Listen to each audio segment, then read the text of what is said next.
ഓം സഹനാ ഭവതു സഹനൗ ഭുനക്തു സഹ വീര്യം കരവാവഹൈ തേജസ്വിനാവധീതമസ്തു മാ വിദ്വിഷാവഹൈ. ഓം ശാന്തി ശാന്തി ശാന്തി.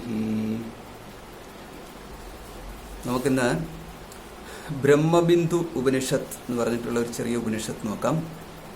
ഇത് കൃഷ്ണ യജുർവേദത്തിന്റെ വേദത്തിലുള്ളതാണ്. അപ്പം കൃഷ്ണ യജുർവേദം, ഇപ്പൊ ഈ വേദങ്ങൾ 4: ഋഗ്വേദം, യജുർവേദം, സാമവേദം, അഥർവേദം. അതില് യജുർവേദം രണ്ടായിട്ട് തിരിച്ചിരിക്കുന്നു. ഈ ശുക്ല യജുർവേദമെന്നും കൃഷ്ണ യജുർവേദമെന്നും. അതിൽ ഈ ശുക്ല യജുർവേദത്തിനകത്താണ് നമ്മൾ ഈശാവാസ്യ ഉപനിഷത്ത് കണ്ടത്. അതിന് 2 ശാഖയാണുള്ളത്. ഈ ശുക്ല യജുർവേദത്തിന് അതിനെ മാദ്വന്തിന ശാഖ എന്നും കണ്ണു ശാഖ എന്നും പറഞ്ഞിട്ട് 2 ശാഖകളാണ്. ഇനി കൃഷ്ണ യജുർവേദത്തിലേക്ക് വന്നു കഴിഞ്ഞാൽ അതിന് 4 ശാഖകളാണുള്ളത്.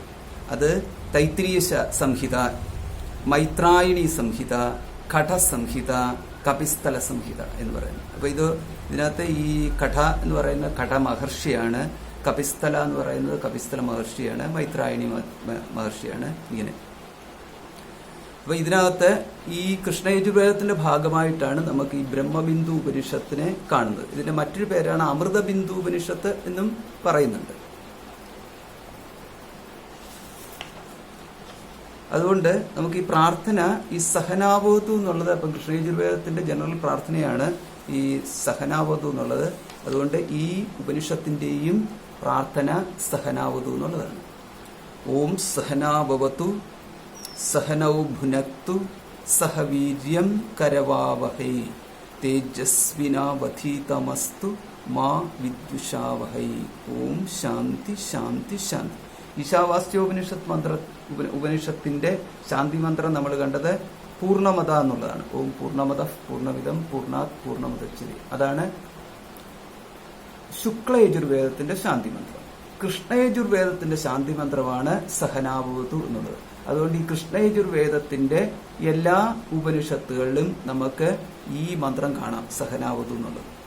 അത് പഠനം ആരംഭിക്കുമ്പോൾ ഈ സഹനാവതു എന്നുള്ള മന്ത്രത്തോടുകൂടിയിട്ട് പഠനം ആരംഭിക്കുന്നു. പിന്നെ നമ്മളതൊരു സിസ്റ്റം ആക്കിയതാണ് പൂർണ്ണമത പൂർണ്ണമിതം എന്നുള്ളത്. ഈ എല്ലാ ക്ലാസ്സുകളുടെയും അവസാനമാക്കുക എന്നുള്ളത് അതൊരു ജനറൽ ഒരു ടെൻഡൻസി ആയിട്ട് മാറി. ഇനി നമുക്കിതിന്റെ അർത്ഥം കാണാം. ഈ സഹനാവതു എന്നുള്ളത് സഹനൗ അവതു, സഹനാവതു എന്നുള്ളത് സഹ നൗ അവതു. നൗ എന്ന് പറഞ്ഞാൽ ഞങ്ങളെ രണ്ടുപേരെയും, സഹ ഒരുമിച്ച് ഞങ്ങളെ രണ്ടുപേരെയും, അവതു രക്ഷിക്കട്ടെ എന്ന്. അവതു ഞങ്ങളെ രണ്ടുപേരെയും രക്ഷിക്കട്ടെ. ആരെ? ഓം. ഓം ഇവിടെ പറഞ്ഞിരിക്കുന്നത് ഈശ്വരനെയാണ്. ഈശ്വരൻ ഞങ്ങളെ രണ്ടുപേരെയും രക്ഷിക്കട്ടെ. അതായത് ഇവിടെ ഗുരു ശിഷ്യന്മാർ ഒന്നിച്ചിരുന്നു കൊണ്ടുള്ള പ്രാർത്ഥനയാണ് ഈ ഞങ്ങളെ രണ്ടുപേരെയും ഒരുമിച്ച് രക്ഷിക്കട്ടെ എന്നുള്ളത്. സഹനൗ അവതു എന്ന്, അതാണ് സഹനാഭവതു. സന്ധി കൂടിയതാണ്. സന്ധി നൗ പ്ലസ് അ, ഔ പ്ലസ് അ രണ്ടും കൂടെ ചേർന്നപ്പോൾ ആവ എന്നുള്ള സന്ധി. സഹനാഭവതു. സഹനൗ ഭുനക്തു, ഭുനക്തു ഭുജിക്കട്ടെ, അനുഭവിക്കട്ടെ. ഇവിടെ ഞങ്ങൾ രണ്ടുപേരും വിദ്യയുടെ ഫലത്തെ അനുഭവിക്കട്ടെ എന്ന്. സഹ ഒരുമിച്ച്, നൗ നമ്മൾ രണ്ടുപേരും, ഭുനക്തു അനുഭവിക്കട്ടെ. വിദ്യാഫലം നമുക്ക് രണ്ടുപേർക്കും അനുഭവിക്കാൻ ഇടയാവട്ടെ. സഹ വീര്യം കരവാവഹൈ. സഹ ഒരുമിച്ച്, വീര്യത്തെ കരവാവഹൈ. വീര്യം എന്നിവിടെ പറഞ്ഞിരിക്കുന്നത് വിദ്യ നൽകുന്ന തേജസ്സിനെയാണ് വീര്യം എന്ന് പറയുന്നത്. അപ്പൊ നമ്മൾക്ക് രണ്ടുപേർക്കും ഒരുമിച്ച് വിദ്യയുടെ ഫലമായ തേജസ് ഉണ്ടാവട്ടെ.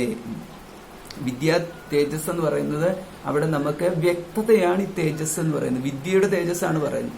വിദ്യയുടെ തേജസ് എന്ന് പറയുന്നത് കാര്യങ്ങള് വ്യക്തമായിട്ട് നമ്മുടെ വ്യക്തത, അത് നമുക്ക് വളരെ വെളിവാക്കപ്പെട്ടു എന്ന് പറയത്തില്ല. ആ വ്യക്തതയാണ് ഈ വെളിവാക്കപ്പെടൽ എന്ന് പറയുന്നത്. അപ്പം വേറെ നമ്മൾ ഇതിന്റെ വെളിവാക്കൽ എന്ന് പറഞ്ഞ് ഇടിമിന്നൽ വരിക എന്നുള്ള രീതിയിലൊന്നും വിചാരിച്ചുകൊണ്ടിരിക്കരുത്. കാര്യം നമുക്ക് വ്യക്തമായി, പകൽ പോലെ വ്യക്തം എന്നൊക്കെ പറയുന്നു എന്ന് പറയുന്നത്. പകൽ പോലെ വ്യക്തം എന്ന് പറയുമ്പം ഉള്ളിൽ മനസ്സിൽ ടോർച്ചടിക്കുന്നു എന്നുള്ളതല്ല അതിനർത്ഥം എന്ന് പറയുന്നത് പോലെ ഇവിടെ നമുക്ക് എന്താണ് ഉള്ളത് എന്നുള്ളതിനെ കുറിച്ച് വളരെ വ്യക്തമായ ജ്ഞാനമുണ്ട്, ധാരണയുണ്ട്. അതിനെയാണ് ഈ സഹവീര്യം തേജസ്വിനൗ അധീതമസ്തു എന്ന് പറയുന്നത്. അപ്പൊ അതിനെയാണ് തേജസ്വിനൗ അപ്പൊ ഈ അധീതം പഠിച്ചത് നമുക്ക് തേജസ്സുള്ളതായിട്ട് തീരട്ടെ എന്ന്. തേജസ്സുള്ളതായിട്ട് തീരട്ടെ എന്ന് പറഞ്ഞു കഴിഞ്ഞാൽ പ്രകാശമാനമായിട്ട് തീരട്ടെ. മാ വിദ്യുഷാവഹൈ. ഇനി അടുത്ത അവസാനത്തെ വരിയാണ് മാ വിദ്യുഷാവഹൈ. നമുക്ക് വിരോധം ഉണ്ടാവാതിരിക്കട്ടെ. ഇത് പഠനമൊക്കെ കഴിഞ്ഞതിന് ശേഷം ദേ കിടക്കുന്നു നിങ്ങളെ എന്ന് പറഞ്ഞിട്ട് ഇട്ടിട്ട് ഈ പോകുന്ന ഒരു സ്വഭാവം കാണിക്കരുത്. അപ്പൊ ഇതിന്റെ അർത്ഥം എന്ന് പറഞ്ഞാൽ ഇത് പണ്ടേ തൊട്ട് തന്നെ ഉള്ളതാണ്. അപ്പൊ അതുകൊണ്ടാണ് ആ മാ വിദ്യുഷാവഹൈ എന്നും കൂടെ ഇവിടെ പറഞ്ഞിരിക്കുന്നത്. അപ്പൊ ഓം ശാന്തി ശാന്തി ശാന്തി. ഇപ്പം വ്യവഹാരം. അപ്പൊ ഇത് വ്യവഹാരത്തിന്റെ ഭാഗമാണ് പ്രാർത്ഥന. അവ്യവഹാരത്തിന് പ്രാർത്ഥനയുടെ ആവശ്യമില്ല. ഐകാന്തിക സുഖത്തിൽ ഈ പ്രാർത്ഥനയുടെ ആവശ്യമില്ല. ഐകാന്തിക ജ്ഞാനം, അതായത് ഐകാന്തിക ജ്ഞാനം എന്ന് പറഞ്ഞാൽ ബ്രഹ്മജ്ഞാനം. ബ്രഹ്മജ്ഞാനത്തില് ബ്രഹ്മസ്ഥിതിയിലൊന്നും പ്രാർത്ഥനയുടെ ആവശ്യമില്ല. വ്യവഹാരത്തില് എന്ന് പറഞ്ഞു കഴിയുമ്പോൾ ഇവിടെ ദ്വൈതമുണ്ട്. ദ്വൈതമുള്ളപ്പോഴാണല്ലോ വ്യവഹാരം എന്ന് പറയുന്നത്. ദ്വൈതമുണ്ടെന്നുണ്ടെങ്കിൽ ദോഷയുക്തമാണ് ദ്വൈതം, അത്രയേ ഉള്ളൂ. സർവ്വവിധ ദോഷങ്ങൾ, വ്യവഹാരം എന്ന് പറഞ്ഞാൽ തന്നെ ദോഷമാണ്. ആ ദോഷം എന്ന് പറയുന്നത് എന്തൊക്കെ ദോഷങ്ങൾ അജ്ഞാനിക്കുണ്ടോ ആ ദോഷങ്ങളൊക്കെ ജ്ഞാനിക്കും ബാധകമാണ് എന്ന് സാരം. അതായത് അന്നം പ്രതിദോഷങ്ങൾ, അത് അന്നപാനാദികളിൽ ദോഷം വരുന്നു.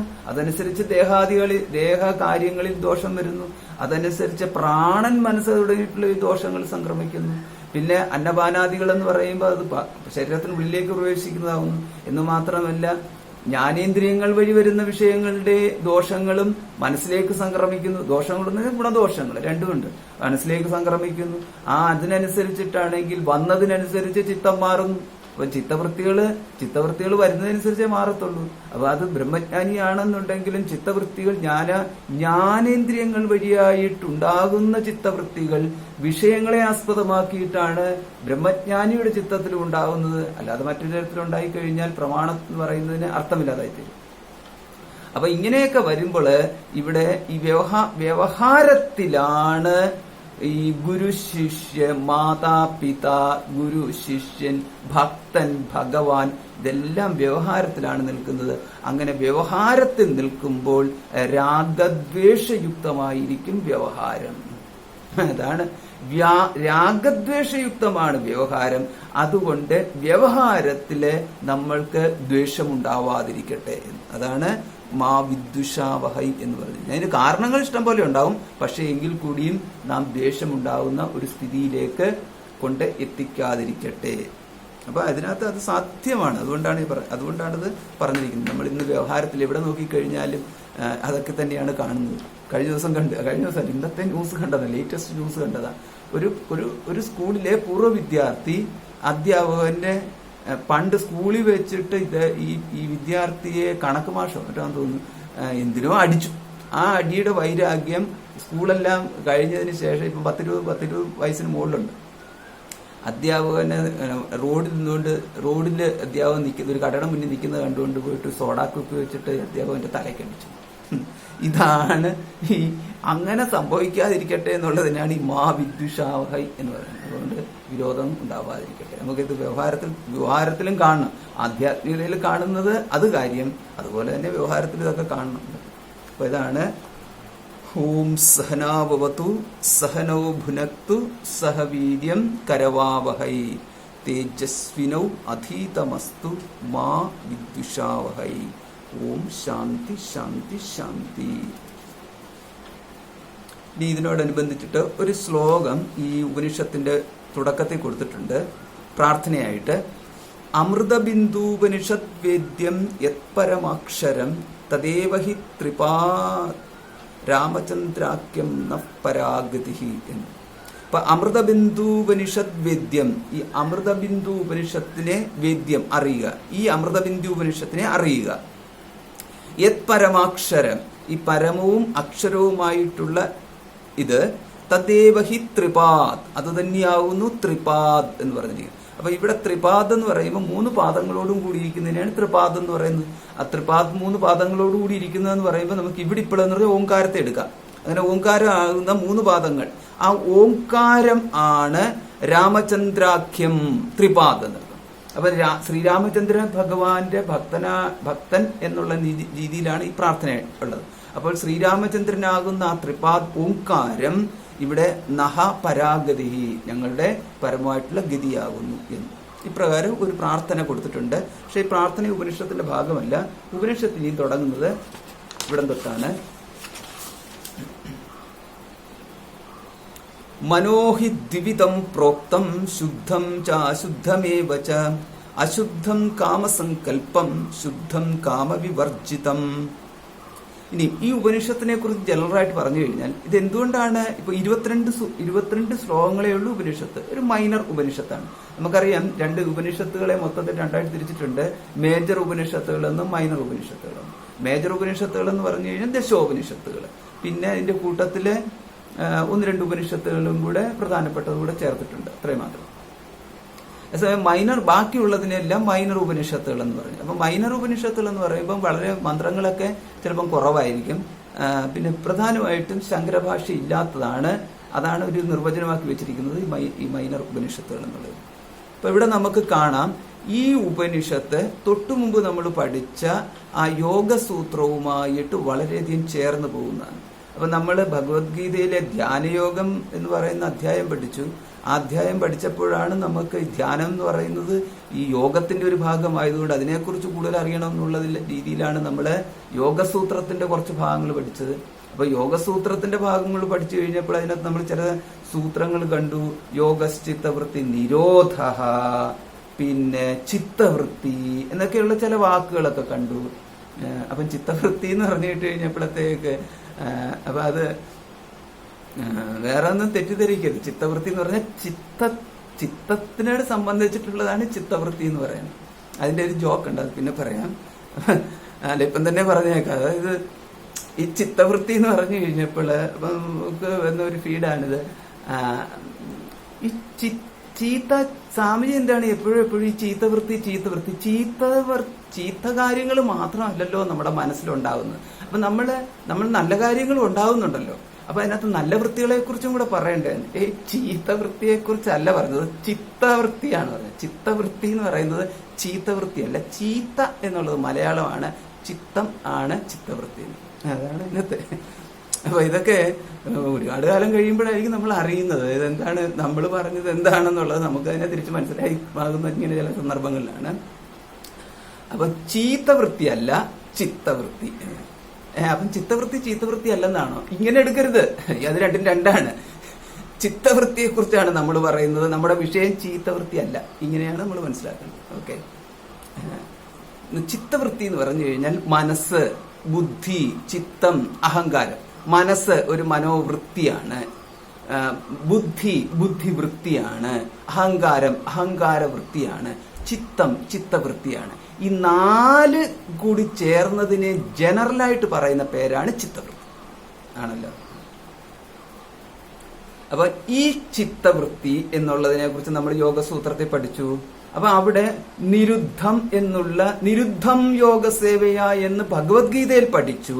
അപ്പോഴാണ് നമ്മൾ നിരുദ്ധത്തെ കുറിച്ച് കേട്ടത്. അപ്പൊ അങ്ങനെ വരുമ്പോൾ നിരുദ്ധം എന്താണെന്ന് അറിയാൻ വേണ്ടിയിട്ട് യോഗസൂത്രത്തിൽ പോയി കഴിഞ്ഞപ്പോൾ അവിടെ നമ്മൾ പഠിച്ചു യോഗശ്ചിത്തവൃത്തി നിരോധ എന്ന് പഠിച്ചു. അപ്പൊ നിരുദ്ധം എന്ന് ഭഗവത്ഗീതയിൽ പറഞ്ഞത് നിരോധം എന്ന് നമ്മൾ യോഗസൂത്രത്തിൽ പഠിച്ചു. ആ നിരോധം എന്താണെന്നുള്ളതാണ് ഇവിടെ ഈ ഉപനിഷത്തിനകത്ത് അതിനെക്കുറിച്ചാണ് പറയാൻ പോകുന്നത്. അപ്പൊ അതിനെക്കുറിച്ച് പറയുമ്പോൾ എവിടെയാണ് നിരോധം, എന്തിനാണ് നിരോധം എന്നതൊക്കെ ഉണ്ടല്ലോ. അപ്പൊ ഇവിടെ എന്താ വിഷയം നിരോധം ഉണ്ടാകുന്നത് എവിടെയാണ്, നിരോധം ആർക്കാണ്? അപ്പൊ നടന്നു പോകുന്ന ഒരു വ്യക്തി, ആ വ്യക്തിയെ തടഞ്ഞാൽ അതൊരു നിരോധമാണ്. അപ്പൊ പോകുന്ന ഒരു വ്യക്തിയെ തടയുന്നു എന്നുള്ളത് നിരോധമാണ്. മനസ്സിന്റെ മേഖലയിലാണ് നിരോധമെങ്കിൽ അത് എന്തിന്മേലുള്ള നിരോധമാണ് തുടങ്ങിയിട്ടുള്ളതൊക്കെയാണ് ഇനിയിപ്പോ നമ്മൾ കാണാൻ പോകുന്നത്. അപ്പൊ മനസ്സിലേക്കാണ് നേരെ നമ്മുടെ വിഷയം. ഇപ്പൊ നേരെ മനസ്സിലേക്ക് എത്തി. ഒന്നാമത്തെ മന്ത്രം ഇതാണ്. അപ്പൊ ഈ ഉപനിഷത്തുകളുടെ എല്ലാ ശ്ലോകങ്ങളെന്നല്ല പറയുന്നത്, മന്ത്രം എന്നാണ് പറയുന്നത്. അപ്പൊ അതുകൊണ്ട് ശ്ലോകം എന്ന് പറഞ്ഞാൽ തെറ്റെന്ന് വിചാരിക്കരുത്. ശ്ലോകം എന്ന് പറയുന്നില്ല എന്ന് മാത്രമേ ഉള്ളൂ. തദപ്യേഷ ശ്ലോകോ ഭവതി എന്ന് മന്ത്രത്തിനെ ശ്ലോകം എന്ന് ഉപനിഷത്ത് തന്നെ പറഞ്ഞിട്ടുണ്ട്. അതുകൊണ്ട് ശ്ലോകം എന്ന് പറഞ്ഞു കഴിഞ്ഞാൽ അത് ഒരിക്കലും പറയാൻ പാടില്ലാത്ത വാക്കാന്നുള്ള അർത്ഥമല്ല. പക്ഷെ ജനറലായിട്ട് ഈ ഇതിനകത്തുള്ള വേദത്തിനകത്തുള്ളതിനെ മന്ത്രങ്ങൾ എന്ന് പറയുന്നു. അപ്പൊ അതെന്ന് പറഞ്ഞു കഴിഞ്ഞാൽ അപ്പം അത് നമ്മൾ ഈ സാഹിത്യത്തിലൊക്കെ ആണെങ്കിൽ ശ്ലോകങ്ങളെന്ന് ഇപ്പം മഹാഭാരതത്തിലെ ശ്ലോകങ്ങള്, ഭഗവത്ഗീതയിലെ ശ്ലോകങ്ങള്, അങ്ങനെ വേദത്തിലല്ലാത്തതിനെ മുഴുവൻ ജനറലായിട്ട് ശ്ലോകങ്ങളെന്നും കൊടുത്തു. വേദത്തിനകത്തുള്ള ഏത് വേദത്തിലും ഉള്ള സകല മന്ത്രങ്ങളെയും ഉള്ള ഭാഗങ്ങളെ മുഴുവൻ മന്ത്രങ്ങൾ എന്നും കൊടുത്തു. അപ്പൊ മനോഹി ദ്വിവിധം പ്രോക്തം ശുദ്ധം ചാശുദ്ധമേവ ച അശുദ്ധം കാമസങ്കല്പം ശുദ്ധം കാമവിവർജിതം. മനസ്സ്, അതിന് മനഹി ദ്വിവിധം പ്രോക്തം, മനസ്സ് രണ്ട് വിധമെന്ന് പറയപ്പെടുന്നു. രണ്ട് വിധം മനസ്സ്. ശുദ്ധം ചാശുദ്ധമേവ ച, അത് ശുദ്ധമെന്നും അശുദ്ധമെന്നും പറയുന്നു. അങ്ങനെ ശുദ്ധ മനസ്സെന്നും അശുദ്ധ മനസ്സെന്നും മനസ്സ് രണ്ട് വിധം. അശുദ്ധം കാമസങ്കല്പം, അശുദ്ധം എന്ന് പറഞ്ഞാല് കാമസങ്കല്പത്തോടു കൂടിയിട്ടുള്ളത് ഉള്ള മനസ്സ്. അപ്പൊ നമ്മൾ പറയാൻ സങ്കല്പം തന്നെയാണ് മനസ്സ്. അതുകൊണ്ടാണ് ഇവിടെ സങ്കല്പത്തോടു കൂടിയ മനസ്സ് എന്ന് പറയേണ്ട കാര്യമില്ല. മനസ്സിന്റെ നിർവചനം തന്നെ സങ്കല്പാത്മികം മനഃ എന്നുള്ളതാണ് മനസ്സിന്റെ നിർവചനം നമ്മൾ തത്വബോധത്തിൽ കണ്ടത്. അപ്പൊ സങ്കല്പം എന്ന് പറഞ്ഞാൽ തന്നെ മനസ്സിന്റെ മറ്റൊരു പേര് പോലെയുള്ളൂ, സങ്കല്പം. അതുകൊണ്ടാണ് ഇവിടെ കാമസങ്കല്പമാണ് മനസ്സ് എന്ന് പറഞ്ഞത്. അപ്പൊ കാമസങ്കല്പം എന്ന് പറയുന്ന ആ പ്രയോഗത്തിനകത്ത് കാമം എന്ന് പറഞ്ഞത് കേവല കാമം എന്നുള്ള അർത്ഥത്തിലല്ല. കാമം എന്ന് പറയുമ്പോൾ ആഗ്രഹം എന്നല്ല. രാഗദ്വേഷത്തിനകത്തെ രാഗത്തിന്റെ മറ്റൊരു പേരാണ് കാമം. അത് പ്രത്യേകിച്ച് നമ്മൾ ശ്രദ്ധിക്കണം. അതായത് രാഗദ്വേഷങ്ങളിനകത്തെ രാഗത്തിന്റെ പേരാണ് ഇവിടുത്തെ കാമം എന്നുള്ളത്. മറ്റൊരർത്ഥം അവിടെ കൊടുക്കരുത്. അപ്പൊ ഇവിടെ നമുക്ക് ഈ കാമസങ്കല്പം എന്ന് പറയുന്നതിനകത്ത് കാമത്തോടനുബന്ധിച്ചിട്ട് കാമം, ക്രോധം, പിന്നെ ലോഭം, മോഹം, ഇങ്ങനെയുള്ള വികാരങ്ങൾ, ഇതിനെയൊക്കെ പറയുന്നത് കാമത്തിന്റെ വികാരങ്ങൾ എന്ന് പറയും. അപ്പൊ നമ്മൾ മനസ്സിലാക്കണം, വികാരം എന്ന് പറഞ്ഞാൽ മാറ്റമാണ്. കാമം മാറി ക്രോധം വരുമ്പോൾ കാമത്തിന്റെ വികാരമാകുന്നു ക്രോധം. ക്രോധം അല്ലെ അതുപോലെ ലോഭം വരുമ്പോൾ കാമത്തിന്റെ വികാരമാകുന്നു ലോഭം. അങ്ങനെ ഒരു രൂപം മാറി മറ്റൊരു രൂപത്തിൽ മായിട്ട് വരുന്നതിനെയാണ് ഈ വികാരം എന്ന് പറയുന്നത്. അപ്പൊ ഇതൊക്കെയാണ് നമ്മൾ സൂക്ഷിക്കേണ്ടത്. അതായത് ഇതിൻ്റെതായ രീതിയിൽ ചിന്തിച്ചു പോകണം. അതായത് നമുക്ക് അറിയാവുന്ന രീതിയിൽ സാഹിത്യപരമായിട്ട് സാഹിത്യ ഗ്രന്ഥങ്ങൾ, നോവൽ വായിച്ചിട്ടുള്ള ആ ഒരു അർത്ഥത്തിലൊന്നും നമ്മളെ വികാരം എന്ന് പറയുന്ന അർത്ഥത്തിലൊന്നും ഇതിലേക്ക് പോകരുത്. ഇവിടത്തേക്ക് പോകുമ്പോൾ ഇതിൻ്റെതായിട്ടുള്ള അർത്ഥത്തിൽ കൂടെ പോകണം. അങ്ങനെ അർത്ഥത്തിലേക്ക് പോകുന്നതിനെയാണ് ഈ ക്ഷുരസ്യധാര എന്ന് പറയുന്നത്. ക്ഷുരസ്യധാര എന്ന് പറഞ്ഞാൽ കത്തിയുടെ വായ്ത്തലയ്ക്ക് മുകളിൽ കൂടെ പോകലെന്ന് പറഞ്ഞു കഴിഞ്ഞാൽ അവിടെ തന്നെ ശ്വാസം അടക്കി പിടിച്ചുകൊണ്ട് ഇങ്ങനെ ടെൻഷൻ അടിച്ചു പോവുക എന്നുള്ളതല്ല. പകരം അർത്ഥം എടുക്കുമ്പോൾ സൂക്ഷിക്കണം. അതിനെയാണ് ഈ ക്ഷുരസ്യധാര എന്ന് പറയുന്നത്. നമ്മൾ തെറ്റിദ്ധരിക്കരുത്. അപ്പൊ ശുദ്ധം ച അശുദ്ധമേവ ച എന്നുള്ളതിനകത്ത് ശുദ്ധം എന്ന് പറയുന്നത് അശുദ്ധം എന്ന് പറയുന്നതിന്റെ നേർവിപരീതമാണ് ശുദ്ധം. അപ്പൊ അശുദ്ധം കാമസങ്കല്പമാണ്. അശുദ്ധം എങ്കിൽ ശുദ്ധം എന്തായിരിക്കും? ശുദ്ധം കാമവിവർജിതം, കാമമില്ലാത്തതിനെയാണ് ശുദ്ധം എന്ന് പറയുന്നത്. ഏതാണ്? മനസ്സ്. അപ്പൊ ഇവിടെ മനസ്സ് എന്ന് പറയുന്നത് സങ്കല്പമാണ്. ഈ സങ്കല്പം രണ്ട് വിധം വരും. അതിലൊന്ന് ശുദ്ധസങ്കല്പം എന്ന് പറയുന്നു, രണ്ടാമത്തത് അശുദ്ധ സങ്കല്പം. ശുദ്ധസങ്കല്പം എന്താണ് എന്നിപ്പോൾ നമ്മൾ നിർവചിക്കപ്പെട്ടിട്ടില്ല. അശുദ്ധ സങ്കല്പം എന്താണെന്ന് നിർവചിക്കപ്പെട്ടിരിക്കുന്നു. അശുദ്ധ സങ്കല്പം എന്ന് പറയുന്നത് കാമസങ്കല്പത്തിനെയാണ് അശുദ്ധ സങ്കല്പം. അപ്പം കാമം എന്ന് ഇവിടെ പറഞ്ഞു കഴിഞ്ഞാല് രാഗത്തിനെയാണ് കാമം എന്ന് പറയുന്നത്. രാഗം എന്ന് പറയുമ്പോൾ അവിടെ രാഗവും ദ്വേഷവും കൂടെ ഒന്നിച്ചേ പോകത്തുള്ളൂ. രാഗത്തിന്റെ മറ്റൊരു രൂപമാണ് ദ്വേഷം. അപ്പൊ രാഗദ്വേഷങ്ങൾ എന്ന് പറയുന്നതാകുന്നു അവിടെ അതൊരു ഭാവരൂപത്തിൽ വരുമ്പോൾ കേവലം അതിന് ഭാവത്വം ഇല്ലായ്മയിൽ ഉള്ള ഒരു സ്ഥിതി അല്ല ഇവിടെ പറയുന്നത്. അപ്പൊ നമ്മൾ വ്യക്തി ക്രോധവാൻ എന്ന് പറയുമ്പോൾ ദ്വേഷത്തോടു കൂടിയിട്ടാണ് നിൽക്കുന്നത്. രാഗി എന്ന് പറയുമ്പോൾ രാഗത്തോടു കൂടിയിട്ടാണ് നിൽക്കുന്നത്. അപ്പൊ രാഗത്തെ നമ്മൾ അറിയുന്നത്, രാഗി എന്നത് അറിഞ്ഞിട്ടാണ് നമ്മൾ രാഗത്തെ അറിയുന്നത്. ക്രോധവാൻ എന്നറിയുന്നത് ക്രോധത്തെ നമ്മൾ അങ്ങനെ ക്രോധമായിട്ടല്ല അറിയുന്നത്. പകരം അവിടെ അറിയുന്നത് ക്രോധവാൻ, ഞാൻ ക്രുദ്ധനാണ്, ഞാൻ കോപിഷ്ഠനാണ് എന്ന് ഒരുവൻ അവിടെ സ്വയം തന്നെ തിരിച്ചറിയുമ്പോൾ ആ കോപിഷ്ഠനായിട്ടുള്ള ഞാനിൽ ഞാനിൽ എന്തു ചേർന്നിട്ടപ്പോഴാണോ കോപിഷ്ഠനായത്, അപ്പോൾ അവിടെ നമ്മള് വെറുതെ ഇരുന്ന ഞാൻ മറ്റൊരു രൂപത്തിൽ ആയത് എന്തിന്റെ സമാഗമത്താലാണോ അതിനെയാണ് ഇപ്പോൾ ഇവിടെ കോപം എന്ന് പറയുന്നത്. ഇങ്ങനെയാണ് നമ്മൾ കോപത്തെ തിരിച്ചറിയുന്നത്. കോപത്തിന്റെ മറ്റൊരു പേരാണ് ദ്വേഷം എന്ന് പറയുന്നത്. അപ്പൊ ഇങ്ങനെ ഓരോരോ വികാരങ്ങളും ഇങ്ങനെയാണ്. ഇതൊക്കെയാണ് നമ്മള് വെറുതെ നിർവികാരമായ അഹത്തിലേക്ക് ഇത് ഓരോന്ന് കടന്നു വരുന്നു. ആ നിർവികാരമായ അഹത്തിനെ ഇത് കോപിഷ്ഠനാക്കുന്നു. കോപിഷ്ഠനാക്കി കഴിഞ്ഞ് കുറച്ച് കഴിയുമ്പോൾ അവന്റെ ചൂടെല്ലാം, അവന്റെ കോപമെല്ലാം തണുത്തു എന്ന് പറയുമല്ലോ. എന്ന് പറയുമ്പോൾ കോപം പോയി കഴിഞ്ഞപ്പോൾ പഴയ മാതിരി നിർഗുണനായിട്ട് മാറി. അത്രയേ ഉള്ളൂ. ഇപ്പം ഗുണവാനായിരുന്നു, നിർഗുണനായിട്ട് മാറി. അപ്പം ശുദ്ധം കാമ വിവർജിതം. മനയേവ മനുഷ്യാണാം കാരണം ബന്ധമോക്ഷയോഹോ ബന്ധായ വിഷയാസക്തം മുക്തൈർ നിർവിഷയം സ്മൃതം. അപ്പം ഇതൊക്കെ നമ്മൾ എപ്പോഴും കേൾക്കുന്ന ഒരു ശ്ലോകമാണ്. മനയേവ മനുഷ്യാണാം കാരണം ബന്ധമോക്ഷയോ. പല സന്ദർഭത്തിലും കേട്ടിട്ടുണ്ട്. മനസ്സ് തന്നെയാകുന്നു മനുഷ്യാണാം മനുഷ്യരുടെ ബന്ധമോക്ഷയോഹോ കാരണം. ബന്ധത്തിന്റെയും മോക്ഷത്തിന്റെയും രണ്ടിന്റെയും കൂടെ ചേർന്നിട്ടുള്ള സമാസമാണ് ബന്ധമോക്ഷയോഹോ എന്ന് പറയുന്നത്. ബന്ധമോക്ഷയോഹോ കാരണം മനസ്സ് തന്നെയാണ്. അപ്പൊ അതായത് മനസ്സെന്ന് പറഞ്ഞാൽ എന്താ? സങ്കല്പം. സങ്കല്പമാണ് ബന്ധമോക്ഷങ്ങൾക്ക് കാരണം. അപ്പൊ ഇതിനകത്ത് ഏത് തരത്തിലുള്ള സങ്കല്പമാണ് പറഞ്ഞത്? ശുദ്ധ സങ്കല്പവും അശുദ്ധ സങ്കല്പവും എന്ന് പറയുന്നത്. ശുദ്ധ സങ്കല്പം എന്താന്ന് നമുക്കറിയത്തില്ല. പക്ഷെ അശുദ്ധ സങ്കല്പം എന്ന് പറഞ്ഞിരിക്കുന്നത് രാഗദ്വേഷങ്ങളെയാണെന്ന് പറയാം. അപ്പൊ രാഗദ്വേഷങ്ങൾ മനസ്സിൽ പ്രകടമാവുന്നതിനെയാണ് അശുദ്ധ മനസ്സ് എന്ന് പറയുന്നത്. ഇത്രയേ ഉള്ളൂ, സിമ്പിളാണ്. അപ്പൊ അത് ഇല്ലാത്ത പക്ഷം നമുക്ക് ശുദ്ധ മനസ്സാണെന്നും നമുക്ക് മനസ്സിലാക്കാൻ സാധിക്കും. ഇത്രയും മനസ്സിലാക്കി വെച്ചുകൊണ്ടാണ് പറയുന്നത്. അങ്ങനെയാണെങ്കിൽ എന്താണ് നമുക്ക് വേണ്ടത്? എനിക്ക് ബന്ധങ്ങളാണ് വേണ്ടത്. ബന്ധങ്ങളാണ് വേണ്ടത് എന്ന് പറയുമ്പം എനിക്ക് ബന്ധനിവൃത്തിയാണ് വേണ്ടതെന്ന് പറയുന്നതും തമ്മിൽ ഒരു പൊരുത്തമില്ലല്ലോ.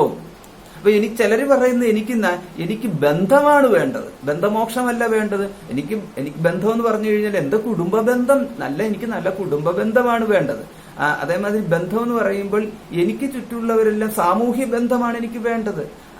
അപ്പൊ സാമൂഹ്യ ബന്ധം, എനിക്ക് സൗഹൃദമാണ് വേണ്ടത്, സുഹൃത്ത് ബന്ധങ്ങളാണ് വേണ്ടത്. അല്ലാതെ ഈ ബന്ധങ്ങളെല്ലാം തകർത്തെറിഞ്ഞിട്ട് ഏകാന്തവാസം നയിക്കാൻ വേണ്ടിയിട്ട് ഭഗവാനെ എന്നെ അനുഗ്രഹിക്കണേ എന്ന് പറഞ്ഞ് പ്രാർത്ഥിക്കുന്ന തരത്തിലുള്ള ഒരു വ്യക്തിയല്ല ഞാൻ. അപ്പൊ ഈ ബന്ധമോക്ഷങ്ങളിൽ ബന്ധമാണ് എനിക്ക് വേണ്ടത്. പക്ഷെ ബന്ധം ഇല്ലാതാക്കാൻ വേണ്ടിയിട്ടാണ് ഉപനിഷത്ത് പഠിക്കേണ്ടത് എന്ന് പറഞ്ഞാൽ എനിക്ക് വേണ്ടാത്ത ഒന്നായിട്ട് ഉപനിഷത്ത് മാറും. അതിനെന്താ നിങ്ങൾ സമാധാനം പറയുന്നത്? അതിനെയാണോ ബന്ധമോക്ഷം എന്നൊക്കെ പറയുന്നത്? അതല്ല. ബന്ധം എന്ന് പറയുന്നത് അപ്രകാരം സാമൂഹ്യ ബന്ധങ്ങളും കുടുംബ ബന്ധങ്ങളും ഒക്കെ ഇല്ലാതാക്കൽ എന്ന് പറയുന്നത് അല്ല ഇവിടുത്തെ ബന്ധം എന്ന് പറയുന്നത്. ബന്ധം എന്ന് പറഞ്ഞു കഴിഞ്ഞാൽ നമ്മൾ മുമ്പ് തന്നെ കണ്ടുകൊണ്ട് മനസ്സിനെ ദുഃഖിപ്പിക്കുന്ന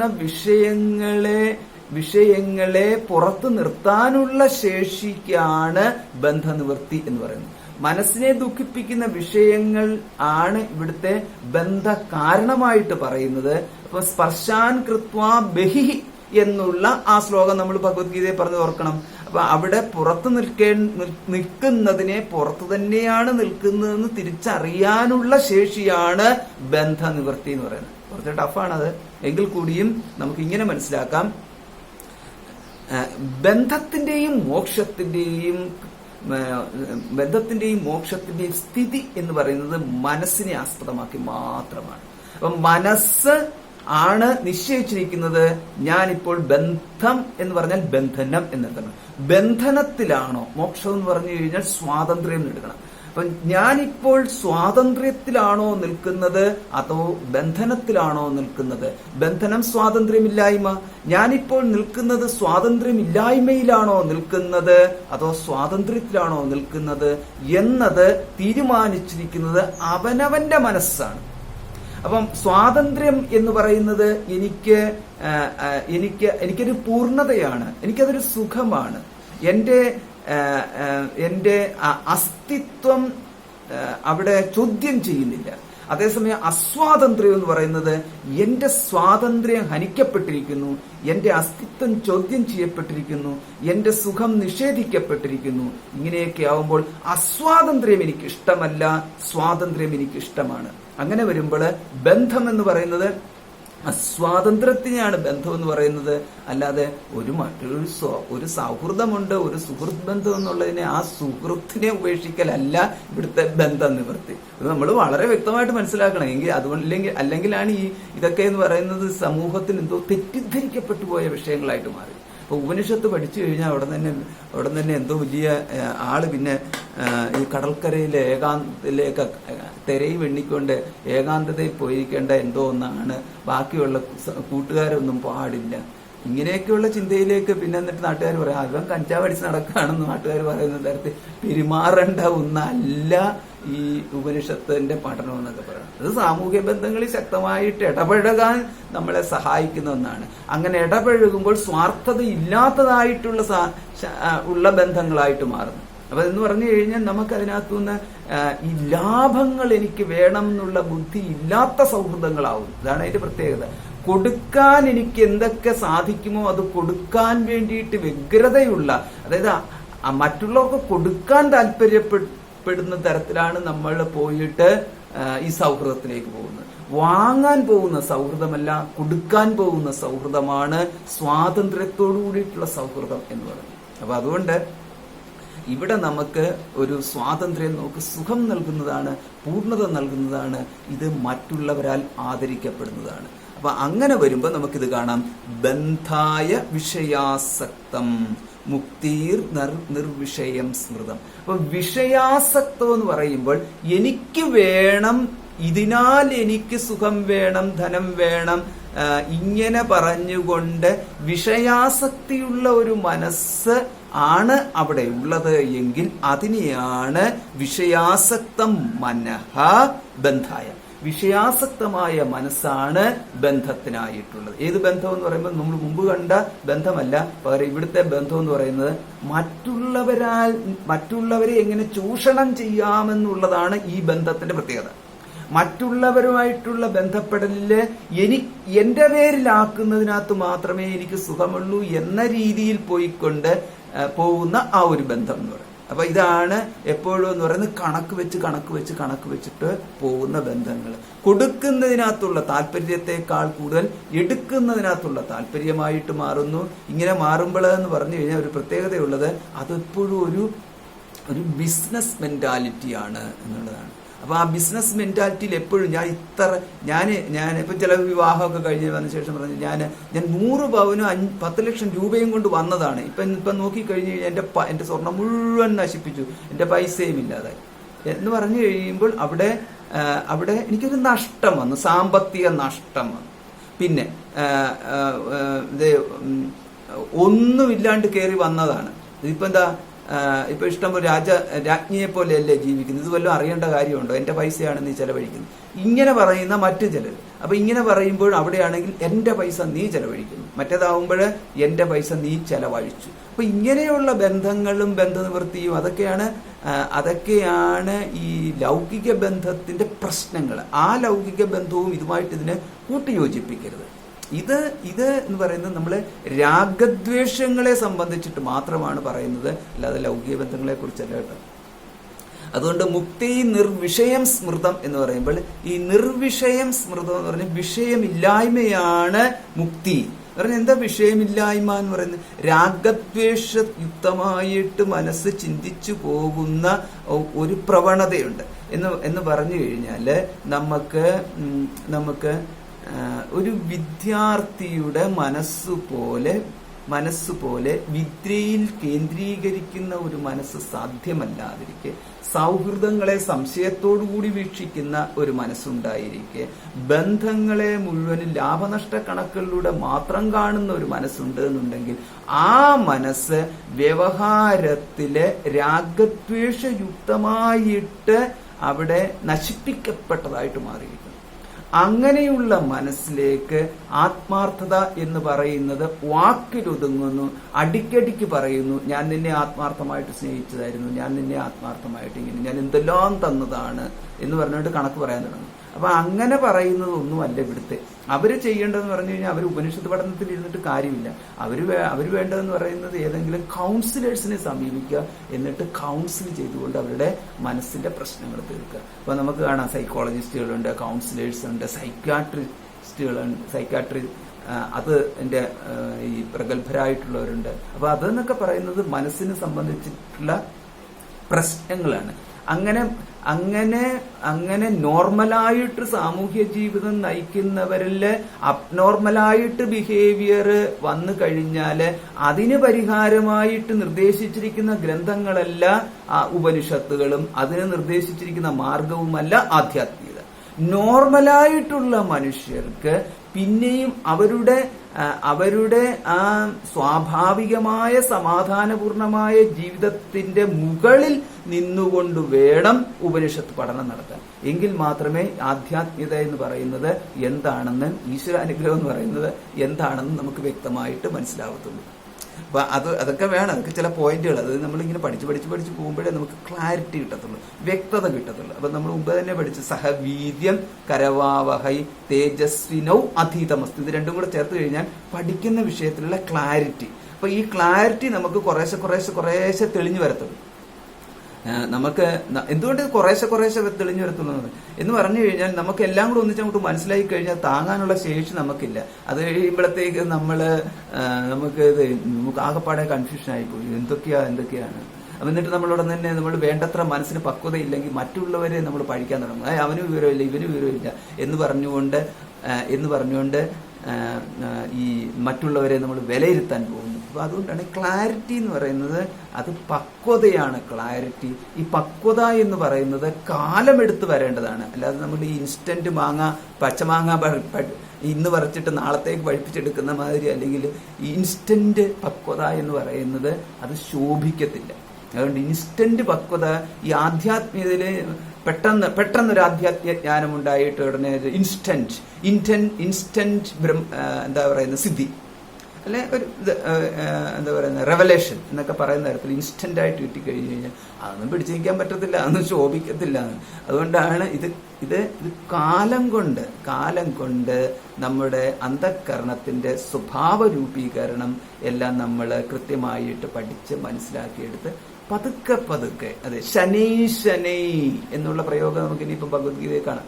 ശനൈ പതുക്കെ എന്നാണ് പറയുന്നത്. അപ്പൊ എപ്പോഴും നമ്മൾ ശ്രദ്ധിക്കേണ്ട ഒരു കാര്യം എന്ന് പറയുന്നത്, അതുകൊണ്ടാണ് യുക്താഹാരം വിഹാരം എന്നൊക്കെ പറയുന്നത് യുക്തശബ്ദം ചേർത്തത് മാതിരി മിതത്വം പാലിച്ച് വേണം. അത് പഠനത്തിലാണെങ്കിലും ശരി, വ്യവഹാരത്തിലാണെങ്കിലും ശരി, ഭോഗം എന്ന് പറഞ്ഞു കഴിഞ്ഞാൽ ഭക്ഷണം കഴിക്കലിനെയൊക്കെയാണ് ഭോഗം എന്നൊക്കെ പറയുന്നത്.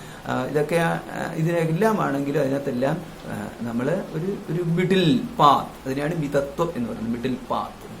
ഭഗവത്ഗീതയിലാണ് ഈ മിഡിൽ പാത്ത് എന്ന് പറഞ്ഞിരിക്കുന്നത്. പിന്നെ അത് ബുദ്ധ അനുയായികളെ ഏറ്റവും കൂടുതൽ പോപ്പുലർ ആക്കിയിരിക്കുന്ന ഒരു വാക്കായിട്ട് മാറി ഈ മിഡിൽ പാത്ത് എന്ന് പറയുന്നത്. അപ്പൊ നമ്മൾ പലപ്പോഴും ആണെങ്കിലും പല ലേഖനങ്ങളൊക്കെ വായിക്കുമ്പോൾ ബുദ്ധന്റെ മിഡിൽ പാത്ത് എന്ന് കാണാം. പക്ഷെ മിതത്വം എന്ന് പറഞ്ഞിരിക്കുന്നത് ഭഗവത്ഗീതയിലെ ഇവിടെ യുക്താഹാര വിഹാരസ്യ, അവിടെയാണ് ആ മിതത്വം എന്നുള്ളതിന്റെ ശരിയായിട്ടുള്ള മിഡിൽ പാത്ത് എന്ന് പറയുന്നത് കാണിച്ചിരിക്കുന്നത്. അപ്പൊ യോഗ മുഴുവൻ പറഞ്ഞു കഴിഞ്ഞാൽ ഭഗവത്ഗീതയിൽ എവിടെയൊക്കെയാണെന്നുണ്ടെങ്കിൽ കർമ്മയോഗം എന്നൊക്കെ പറഞ്ഞിരിക്കുന്ന മുഴുവനും ഈ മിഡിൽ പാത്ത് എന്ന് പറയുന്നതിലേക്കാണ് പോകുന്നത്. അതായത് ഒന്നും അങ്ങോട്ട് കൂടുതലാവരുത്, ഒന്നും അങ്ങോട്ട് കുറയുകയും ചെയ്യരുത്. അതേ രീതി.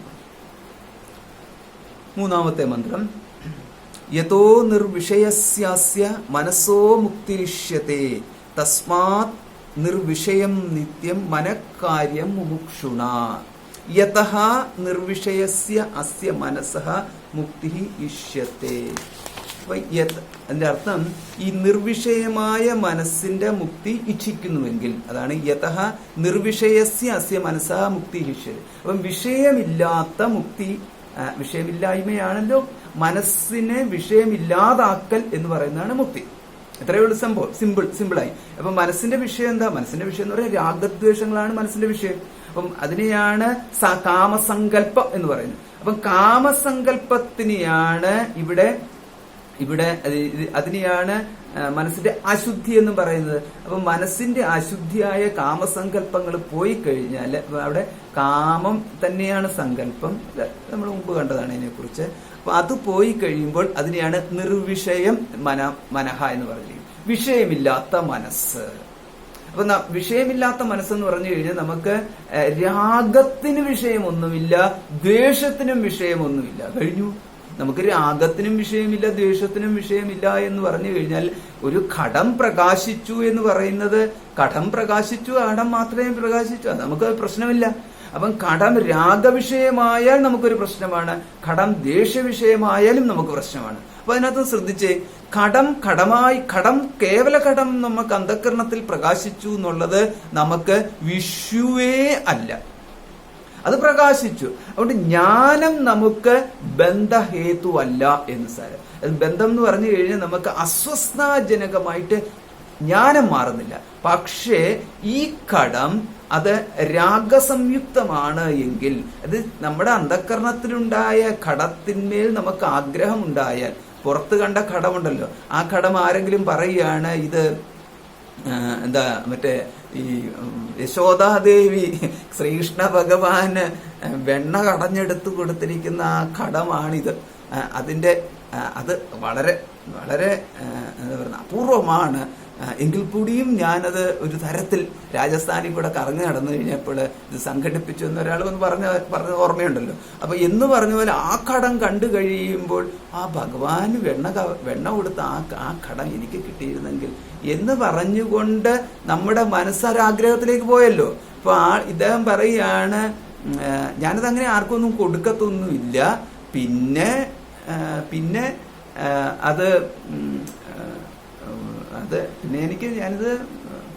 എനിക്കാണെങ്കിൽ അത് വെച്ചോണ്ടിരിക്കാനും ആഗ്രഹമില്ല. അങ്ങനെ എനിക്ക് വെച്ചോണ്ടിരിക്കും, ഇഷ്ടം പോലെ ഉണ്ടല്ലോ, പല സാധനങ്ങളുണ്ടല്ലോ, അതുകൊണ്ട് അങ്ങനെ വെച്ചോണ്ടിരിക്കണം എന്നുള്ളൊരു നിർബന്ധവും എനിക്കില്ല എന്ന് കണ്ടു കഴിയുമ്പോൾ പിന്നെ നമ്മുടെ മനസ്സ് പോകുന്നത്, അങ്ങനെയാണെങ്കിൽ ഇദ്ദേഹം ഇത് കൊടുക്കുമല്ലോ, ഇത് കൊടുക്കുകയാണെന്നുണ്ടെങ്കിൽ അതെനിക്ക് കിട്ടാൻ എന്താണ് വഴി എന്ന രീതിയിലേക്ക് മനസ്സ് ചിന്തിക്കാൻ തുടങ്ങും. അങ്ങനെ ചിന്തിക്കാൻ തുടങ്ങുമ്പോൾ ആ ചിന്തയ്ക്ക് കാരണമായി നിൽക്കുന്നതിനെയാണ് രാഗം എന്ന് പറയുന്നത്. ആഗ്രഹം കാരണം ചിന്ത തുടങ്ങി, എനിക്ക് വേണം എന്നുള്ള ആഗ്രഹം കാരണം, അത്രയേ ഉള്ളൂ. അല്ലാതെ ഘടമായിട്ട് പ്രകാശിച്ചു എന്ന് പറഞ്ഞാൽ അതിനകത്ത് രാഗവുമില്ല ദ്വേഷവുമില്ല. അതാണ് നമ്മുടെ ഇവിടുത്തെ പറയുന്ന വിഷയം. അപ്പൊ ഇവിടെ ഇപ്പൊ നമ്മൾ എന്താ അപ്പൊ അതാണ് യതഃ നിർവിഷയസ്യ അസ്യ മനസ്സഃ മുക്തിഹി ഇഷ്യത്തെ. എനിക്കിപ്പോൾ എന്ന് പറഞ്ഞാൽ രാഗദ്വേഷരഹിതമായിട്ട് മനസ്സാണ് ഇച്ഛിക്കുന്നു എങ്കിൽ തസ്മാത് നിർവിഷയം നിത്യം മനഃകാര്യം മുമുക്ഷുണ. അപ്പൊ നിർവിഷയം ആയിട്ടുള്ള മനസ്സാണ് ഇച്ഛിക്കുന്നതെങ്കിൽ എന്താ ചെയ്യേണ്ടത്? മുമുക്ഷുക്കളാല് നിർവിഷയം മനഃകാര്യം നിത്യം കുര്യാത് എന്നർത്ഥം. അതായത് നിർവിഷയമാക്കി മനസ്സിനെ എപ്പോഴും നിർത്തണം എന്ന്. എന്തിനു വേണ്ടിയിട്ട്? മനസ്സിന്റെ മുക്തിയാണ് ആവശ്യമെങ്കിൽ. അപ്പൊ മനസ്സഹ മുക്തി എന്ന് നേരത്തെ പറഞ്ഞല്ലോ, ഒന്നാമത്തെ വരിയിൽ പറഞ്ഞല്ലോ, മനസ്സിന്റെ മുക്തിയാണ് വേണ്ടതെന്നുണ്ടെങ്കിൽ മനസ്സിനെ നിർവിഷയമാക്കി നിർത്തണം. അപ്പൊ നമ്മളിപ്പോൾ നോക്കിക്കേ, നിർവിഷയമാക്കി മനസ്സിനെ നിർത്തണം എന്ന് പറയുമ്പോൾ മുമ്പേ പറഞ്ഞു കാമസങ്കല്പം എന്നുള്ള ഒരു പ്രയോഗം അവിടെ നടത്തി. പിന്നീട് മനസ്സിന്റെ വിഷയം എന്ന് പറയുന്ന മനസ്സിന്റെ വിഷയം എന്നും നിർവിഷയം എന്നുള്ള പ്രയോഗം നടത്തി. അപ്പൊ ഇവിടെ ഇപ്പൊ നിർവിഷയം എന്ന് പറഞ്ഞു കഴിഞ്ഞാല് കാമസങ്കല്പരഹിതമാണ് നമ്മുടെ നിർവിഷയത്വം എന്ന് പറയുന്നത്. അപ്പൊ ഇത്രയും എത്തി കഴിയുമ്പോൾ നമുക്ക് മനസ്സിലാക്കാം, രാഗദ്വേഷ വൃത്തികൾ ചിത്തത്തിൽ ഉളവാകാതിരുന്നാൽ അതിനെ തന്നെയാണ് നിർവിഷയം മനഃ എന്ന് പറയുന്നത്. അപ്പൊ ഇനിയിപ്പം അങ്ങനെ ഇപ്പൊ നമ്മൾ ഇവിടേക്ക് എത്തി. ഇപ്പം ചുരുക്കത്തിൽ ഇവിടെ എന്തേക്കാ എത്തിയത് എന്ന് പറഞ്ഞു കഴിഞ്ഞാല് ഭഗവത്ഗീതയിൽ പറഞ്ഞ മുഴുവൻ കാര്യങ്ങൾ രാഗദ്വേഷ വിനിർമുക്തം എന്നുള്ള ഒറ്റ വരിയാണ് ഇതുവരെയും പറഞ്ഞത്. രാഗദ്വേഷ വിനിർമുക്തം എന്നുള്ളത്. ഇനി നിരസ്ത വിഷയാസംഗം, നാലാമത്തെ മന്ത്രം. സന്നിരുദ്ധം മനോഹൃതി യഥാ യാത്യുന്മനീഭാവം തഥാ തത് പരമം പദം. ഇവിടെ നമുക്ക് കാണാം രണ്ട് പദങ്ങളുണ്ട്. അതിലൊന്നാമത്തത് നിരുദ്ധം. ഇത് ഭഗവത്ഗീതയിൽ ഭഗവാൻ പ്രയോഗിച്ചതാണ്. നിരുദ്ധം യോഗസേവയ എന്നുള്ള പ്രയോഗം ഉണ്ടല്ലോ, അവിടെ ആ നിരുദ്ധം എന്ന് പറയുന്നത് നിരോധം എന്ന് ഭഗവത്ഗീതയിൽ കണ്ടു. യോഗസൂത്രത്തിൽ കണ്ടു. രണ്ടാമത്തെ വാക്കാണ് ഉന്മനീഭാവം. ഉന്മനീഭാവം എന്ന് പറഞ്ഞു കഴിഞ്ഞാൽ മനസ്സിൽ ലയിച്ചതായിട്ട് മനസ്സില്ലായ്മ, അതിനെയാണ് ഉന്മനീഭാവം. അപ്പൊ എന്താ ഇവിടെ മനസ്സെന്ന് പറയുന്നത്? കാമസങ്കല്പം പ്രകടമാകുന്ന അന്ധകരണത്തിനെയാണ് മനസ്സ് എന്ന് പറയുന്നത്. അപ്പം കാമസങ്കല്പം പ്രകടമായില്ല എങ്കിൽ പിന്നെ മനസ്സില്ല.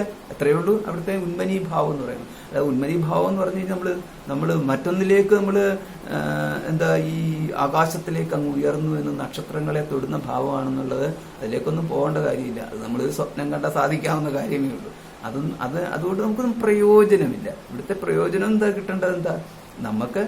നമുക്ക് സ്വാതന്ത്ര്യമാണ്. സ്വാതന്ത്ര്യം അത് എവിടെയാണ് സ്വാതന്ത്ര്യം? ഈ വ്യക്തികളുമായിട്ടുള്ള സൗഹൃദങ്ങളിൽ നമുക്ക് സ്വാതന്ത്ര്യം വേണം.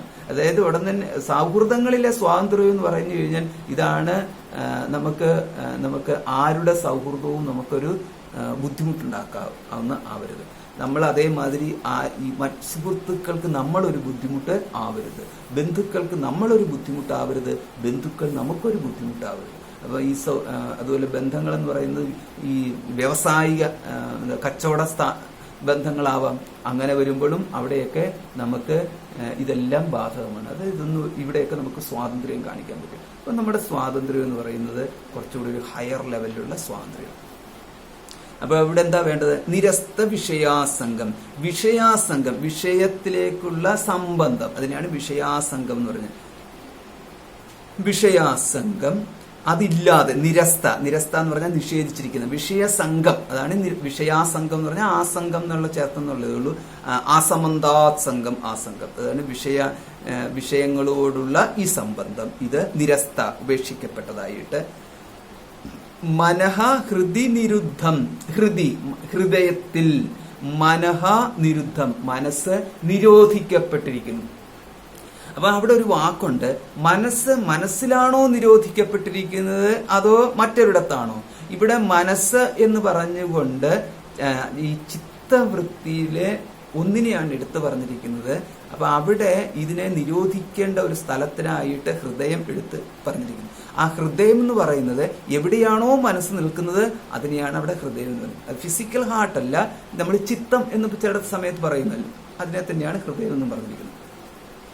ബുദ്ധിഗുഹായാം എന്ന് ചിലടത്ത് പറഞ്ഞിട്ടുണ്ടെങ്കിൽ അതിനെ തന്നെയാണ് ഹൃദയം എന്ന് പറഞ്ഞിരിക്കുന്നത്. അപ്പൊ അവിടെ ഹൃദയം എന്ന് പറഞ്ഞു കഴിഞ്ഞാൽ നമുക്ക് ഈ മനസ്സ് എവിടെ നിൽക്കുന്നോ അത് ഹൃദയത്തിൽ എന്ന് മാത്രം നമ്മൾ മനസ്സിലാക്കാൻ പറ്റും. അപ്പൊ അത് മനസ്സ് ഹൃദയത്തിന്റെ ഒരു ഭാഗമായിട്ട് എടുക്കാം. അപ്പൊ അങ്ങനെ പറയുമ്പോൾ അന്ധക്കരണം തന്നെയാണ് ഇവിടുത്തെ ഹൃദയം എന്ന് പറയുന്നത്. അപ്പൊ അന്ധക്കരണം നാലായിട്ട് വിഭജിച്ച് നിൽക്കുന്ന അന്ധക്കരണത്തിനെ കുറിച്ച് നമുക്കറിയത്തുള്ളൂ. നാലും ഏതൊന്നിന്റെ ഭാഗമായിട്ടാണോ ഈ നാലായിട്ട് നിൽക്കുന്നത് ആ ഒന്നിന്റെ രൂപമാണ് ഹൃദയം എന്നെടുക്കുന്നത്. ആ ഒന്നിന്റെ രൂപത്തിനെ തന്നെയാണ് ചിത്ത് എന്നും പറഞ്ഞിരിക്കുന്നത്. അപ്പൊ ഇതൊന്നും വേറെ ആയിട്ട് നമ്മൾ കാണേണ്ട കാര്യമില്ല. കാരണം കണ്ടിട്ട് നമുക്ക് വേറെ ആയിട്ടൊന്നും കണ്ടുപിടിക്കാൻ പറ്റത്തില്ല. ഉണ്ടെങ്കിലല്ലേ കണ്ടുപിടിക്കാൻ പറ്റത്തുള്ളൂ. ആകെ ഒന്നല്ലേ ഉള്ളൂ. അത് അന്ധക്കരണ രൂപത്തിൽ നിൽക്കുന്ന ഒരു ചിത്തമാണുള്ളത്. ആ ചിത്തമല്ലാണ്ട് നമുക്ക് മറ്റൊരു ഹൃദയവുമില്ല. ആ ചിത്തമല്ലാണ്ട് നമുക്ക് മറ്റൊരു ബുദ്ധിയുമില്ല. ആ ചിത്തത്തിന്റെ തന്നെ ഒന്നാണ് ഈ അഹങ്കാരം. അവിടെയല്ലാതെ വേറെ ഒരു അഹത്തിനെയും നമുക്ക് കാണാൻ പറ്റത്തില്ല. അപ്പൊ ഇതെല്ലാം നമ്മൾ മനസ്സിലാക്കിക്കൊണ്ട് വേണം. അത് മൂർധാവിൽ ഭ്രൂമധ്യത്തിൽ ഒന്നിരിക്കുന്നു, പിന്നെ ഈ ഇടനെഞ്ചിൽ മറ്റൊന്നിരിക്കുന്നു, നാഭിയിൽ മൂന്നാമത്തേതിരിക്കുന്നു പറഞ്ഞുകൊണ്ട് ഇങ്ങനെ പലയിടത്തിരിക്കാൻ നമുക്ക് പല സാധനങ്ങളൊന്നും ഇല്ല കേട്ടോ. ആകപ്പാടെ ഉള്ളത് ഒരു മനസ്സാണുള്ളത്. അപ്പൊ നിരസ്ത വിഷയാസംഗം, വിഷയങ്ങളില്ലാതെ. സന്നിരുദ്ധം, നിരുദ്ധം രണ്ടും കൂടെ ചേർന്നതാണ് സന്ന് എന്ന് പറഞ്ഞു കഴിഞ്ഞാൽ സത്ത് എന്ന് പറയുന്നതിന്റെ ഒരു രൂപം മാത്രമാണ് സൻ. അപ്പം ഈ പാസ്റ്റ് ഈ സൻ എന്ന് പറയുമ്പോൾ അവിടെ ഒരു പ്രസന്റ് പാർട്ടിസിപ്പിൾ രൂപം കാണിച്ചിരിക്കുന്നു. നിരുദ്ധം മനഃ ഹൃദി, മനസ്സിനെ ഹൃദയത്തിൽ നിരോധിച്ചിട്ട്. അപ്പൊ അങ്ങനെ നിരോധിച്ചിട്ട് എന്നുള്ള ഒരു അർത്ഥം കിട്ടാൻ വേണ്ടിയിട്ടാണ് ആ സൻ അവിടെ ചേർത്തിരിക്കുന്നത്. സന്ന് യഥാ യാതി ഉന്മനീഭാവം, രണ്ടും കൂടെ ചേർത്തിട്ടാണ് യാത്യുന്മനീഭാവം. യഥാ യാതി പോകുക, ഗച്ഛതി നിർത്താം. ഉന്മനീഭാവം മനഃ ഗച്ഛതി. മനസ്സിപ്പോ എന്താ ചെയ്തത്? വിഷയാസംഗമില്ലാത്തതായിട്ട് ഹൃദയത്തിൽ നിരോധിക്കപ്പെട്ടു. അങ്ങനെ ഹൃദയത്തിൽ നിരോധിക്കപ്പെട്ടു എന്ന് പറഞ്ഞു കഴിഞ്ഞാൽ പിന്നെ മനസ്സില്ല എന്നർത്ഥം. മനോവൃത്തി മനസ്സ് എന്ന് പറയുന്നത് മനസ്സ് എന്ന് പറയുന്നത് മനോവൃത്തിയാണ്. ഈ മനോവൃത്തി ചിത്തത്തിൽ നിരോധിക്കപ്പെട്ടു എന്ന് പറഞ്ഞാല്, അല്ലെങ്കിൽ ഹൃദയത്തിൽ നിരോധിക്കപ്പെട്ടു എന്ന് പറഞ്ഞു കഴിഞ്ഞാല് ഇപ്പോൾ ഹൃദയമേ ഉള്ളൂ, മനസ്സില്ല. അങ്ങനെ മനസ്സിന്റെ ഇല്ലായ്മയാണ് പറയുന്നത് മനസ്സ് ഉന്മനീഭാവത്തിലേക്ക് പോയി എന്ന് പറയുന്നത്. അത്രയേ ഉള്ളൂ, സിമ്പിൾ. ഇതാണ് മനഃ യഥാ യാതി ഉന്മനീഭാവം. തഥാ തത് പരമം പദം, അപ്പോൾ ഉള്ളതിനെയാണ് പരമമായിട്ടുള്ള പദം എന്ന് പറയുന്നത്. അപ്പൊ അവിടെ എന്താ ഉള്ളത്? മനസ്സ്. അപ്പൊ മനസ്സ് നമ്മൾ കണ്ടു, കാമസങ്കല്പം എന്ന് പറയുമ്പോൾ അശുദ്ധമാണ്, കാമസങ്കല്പ വിവർജിതം എന്ന് പറയുമ്പോൾ ശുദ്ധമാണ്. ഇപ്പോൾ അവിടെ ഉള്ളത് ശുദ്ധമാണ്. ശുദ്ധം മനസ്സ് എന്ന് പറയുന്നത് പിന്നെ മനസ്സല്ല, ശുദ്ധം എന്ന് പറഞ്ഞു കഴിഞ്ഞാൽ പരബ്രഹ്മം തന്നെയാണ്. അതുകൊണ്ടാണ് തത്പരമം പദം എന്ന് പറയുന്നത്. പിന്നെ അവിടെ ഈ ചിദ്രൂപം മാത്രമാണ് പ്രകാശിക്കുന്നത്. 4ാമത്തെ മന്ത്രം കഴിഞ്ഞു. 5 താവദേവ നിരോധവ്യം യാവത് ഹൃദി ഗതം ക്ഷയം ഏതത് ജ്ഞാനം ച ധ്യാനം ച അതോ അന്യോ ഗന്ധ വിസ്തരഃ. താവദേവ നിരോധവ്യം, താവത് ഏവ നിരോധവ്യം, നിരോധിക്കണം. അപ്പൊ അവിടെ നിരോധവ്യം എന്ന് പറയുമ്പോൾ പ്രാജ്ഞയാണ്. ആരുടെ? ഗുരുവിന്റെ ഉപദേശമാണ്. തവ്യപ്രത്യയമാണ് ചേർത്ത് വയ്ക്കുന്നത്. ഗന്ധവ്യം, യു മസ്റ്റ് ഗോ. പഠിതവ്യം, യു മസ്റ്റ് സ്റ്റഡി എന്ന് പറയുന്നത് മാതിരി നിരോധവ്യം, യു മസ്റ്റ് സ്റ്റോപ്പ് എന്ന് പറയും. നിരോധിക്കുക എന്ന് പറയുമ്പോൾ സ്റ്റോപ്പ് എന്നുള്ള അർത്ഥം കൊടുക്കുക, പ്രിവെന്റ്, സ്റ്റോപ്പ് എന്നൊക്കെയുള്ള അർത്ഥം കൊടുക്കുക. അപ്പൊ എന്തിന്? ഹൃദയത്തിൽ നിരോധിച്ചില്ലേ ഒന്നിനെ? ഏതാ? മനസ്സിനെ. മനസ്സ് നിരോധിക്കപ്പെട്ടിട്ടാണല്ലോ ഉന്മനീഭാവം എന്ന് പറഞ്ഞത്. ആ വിഷയം തന്നെയാണ് ഇവിടെ എടുത്തിരിക്കുന്നത്. താവദേവ നിരോധവ്യം. അപ്പൊ അതിന്റെ ഒരു കണ്ടിന്യൂറ്റി. അപ്പൊ ആ നിരോധിക്കുക മനസ്സിനെ, ചിത്തവൃത്തി നിരോധം എന്ന് പറയുന്ന ഒറ്റയാണ് ഇവിടെ പറഞ്ഞിരിക്കുന്നത്. അപ്പൊ ചിത്തവൃത്തി നിരോധം എന്നുള്ളതിനെ ഈ മന്ത്രങ്ങളോടുകൂടി ചേർത്ത് ഒന്നുകൂടെ പുനർവിചിന്തനം ചെയ്യാം. ഇതെല്ലാം കൂടെ ചേർത്തുകൊണ്ട് നമുക്ക് നിരുദ്ധം യോഗ സേവയ എന്നുള്ളത് വെച്ചിട്ട് അവിടെയും നമുക്ക് ചിന്തനം ചെയ്യാം. ഭഗവത്ഗീതയില് ഇങ്ങനെ സംബന്ധിപ്പിക്കണം. ഇങ്ങനെ തിരിച്ച് അവിടുന്ന് അങ്ങോട്ട് പോയിട്ട് സംബന്ധിപ്പിക്കണം, തിരിച്ച് ഇങ്ങോട്ട് പോയിട്ട് സംബന്ധിപ്പിക്കണം. അപ്പൊ ഇവിടെ യാവത് ഹൃദി ഗതം, ഹൃദി ഗതം ക്ഷയം. അപ്പം ഹൃദയത്തിലേക്ക് പോയ, അതാണ് ഹൃദി ഗതം, ഹൃദയത്തിലേക്ക് പോയ മനസ്സ്. ആ മനസ്സൊന്നും കൂടെ എടുക്കണം. ഹൃദയത്തിലേക്ക് പോയ മനസ്സ് യാവത്ത്, എപ്പോൾ വരെയാണോ അതിന് ക്ഷയം ഭവതി, ക്ഷയിച്ചതാകുന്നത് എന്ന് പറഞ്ഞാൽ മനസ്സ് ഹൃദയത്തിലേക്ക് പോയിട്ട്, നമ്മൾ ഹൃദയത്തിലാണല്ലോ നിരോധിച്ചത്, ആ നിരോധിക്കാൻ വേണ്ടിയിട്ട് നടത്തിയൊരു പ്രയത്നമുണ്ടല്ലോ, അങ്ങനെ പ്രയത്നത്തിന്റെ കണ്ടിന്യൂറ്റി എപ്പോൾ വരെ വേണമെന്നാണ് ചോദ്യം. അപ്പൊ അത് എപ്പോഴാണോ മനസ്സ് ഹൃദയത്തിൽ നിരോധിക്കപ്പെടുന്നത് അതുവരെ എന്ത് ചെയ്യണം? യോഗം ചെയ്യണം. അതിനെയാണ് ഇവിടെ പറഞ്ഞിരിക്കുന്നത് താവദേവ നിരോധവ്യം, അപ്പോൾ വരെ നിരോധിക്കണം. യാവത് ഹൃദിഗതം ക്ഷയം, ഹൃദയത്തിലെത്തി ക്ഷയിക്കുന്നത് വരെ, അതായത് മനസ്സില്ലാതാവുന്നത് വരെ. ഏതത് ജ്ഞാനം ച ധ്യാനം ച, ഇത് തന്നെയാണ് ജ്ഞാനം, ഇതിനെ തന്നെയാണ് ധ്യാനിക്കേണ്ടത്. ധ്യാനം എന്ന് പറയുന്നത് ഇത് തന്നെയാണെന്ന്, ഇത് തന്നെയാണ് ധ്യാനം, ഇത് തന്നെയാണ് ജ്ഞാനം. അല്ലാതെ ഞാൻ മനസ്സിനെ നിരോധിച്ചു, ഇനി ഞാൻ എന്തിനെ ധ്യാനിക്കണം എന്ന് പറഞ്ഞു കഴിഞ്ഞാൽ പിന്നീട് മനസ്സിനെ നിരോധിച്ച ശേഷം പിന്നെ നകിഞ്ചിതപി ചിന്തയേത് എന്ന് ഭഗവത്ഗീതയിൽ പറയുന്നുണ്ട്. ആ ശ്ലോകം വീണ്ടും പോയി എടുത്ത് നോക്കണം. നകിഞ്ചിതപി ചിന്തയേത് എന്നുള്ള ആ പ്രയോഗം ഉണ്ടല്ലോ, ഇനിയും പിന്നിനെ ഒന്നും ചിന്തിക്കാൻ പാടില്ല. അതിനെയാണ് പറയുന്നത് ഏതത് ജ്ഞാനം, ധ്യാനം എന്നുള്ള പ്രയോഗം. അപ്പൊ അവിടെ ഈ പിന്നീട് ഒരു വിഷയത്തെ മനസ്സിലേക്ക് കൊണ്ടുവന്നിട്ട് ധ്യാനിക്കണ്ട എന്നുള്ളതാണ് അർത്ഥം. ന കിഞ്ചിതപി ചിന്തയേത് എന്ന് പറഞ്ഞത്. അതുകൊണ്ടാണ് പറഞ്ഞത് ഇത് തന്നെയാണ് ധ്യാനം. ഏതാണ് ധ്യാനം? മനസ്സിനെ നിരോധിച്ചില്ലേ, നിരോധത്തിൽ തുടരുക എന്നുള്ളത് ധ്യാനമാകും. അങ്ങനെയൊക്കെ ചെയ്യണം എന്നർത്ഥം. അതുകൊണ്ട് മനസ്സിനെ ഞാൻ നിരോധിച്ചു, ഇനിയിപ്പം നമുക്ക് വീണ്ടും നമുക്ക് സങ്കല്പങ്ങൾ തുടങ്ങാം എന്ന് പറഞ്ഞുകൊണ്ട് വീണ്ടും സങ്കല്പം തുടങ്ങിക്കഴിഞ്ഞാൽ പിന്നീട് എവിടെയാണ് മനസ്സിനെ നിരോധിക്കപ്പെട്ടത്? മനസ്സിനെ നിരോധിച്ചുള്ള സസ്പെൻഷൻ എന്ന് പറഞ്ഞു കഴിഞ്ഞാൽ അത് സസ്പെൻഷൻ ആയിരിക്കണം. പിന്നെ അതിനകത്ത് വീണ്ടും തൊട്ട് നമ്മൾ വർണ്ണ തുടങ്ങരുത്. നൈവ ചിന്യം നാവാചിന്യം അചിന്യം ചിന്യമേവച്ച പക്ഷപാത വിനിർമുക്തം ബ്രഹ്മസമ്പദ്യതേ തഥാ. നൈവ ചിന്യം നവാചിന്യം. നൈവ ചിന്യം. ഇപ്പൊ നമ്മളിപ്പോ എവിടെ എത്തി നിൽക്കുന്നത്? നമ്മളിപ്പോ നിൽക്കുന്നത് പരത്തിലാണ് നിൽക്കുന്നത്. അതായത് മനസ്സെവിടെ? മനസ്സ് ഉന്മനീഭാവത്തിലായി, മനസ്സ് നിരോധിക്കപ്പെട്ടു. അപ്പം പിന്നെ എന്ന് പറഞ്ഞു കഴിഞ്ഞാൽ പിന്നെ ഒന്നുമില്ലായ്മയല്ല അവിടെ ഉള്ളത്. അവിടെ ഉള്ളതെന്ന് പറയുന്നത് ഉള്ളത് പരബ്രഹ്മമാണ് എന്ന് നമ്മൾ തിരിച്ചറിയും. അവിടെ ഒന്നുമില്ലായ്മ എന്ന് പറയുന്നത് മറ്റുള്ള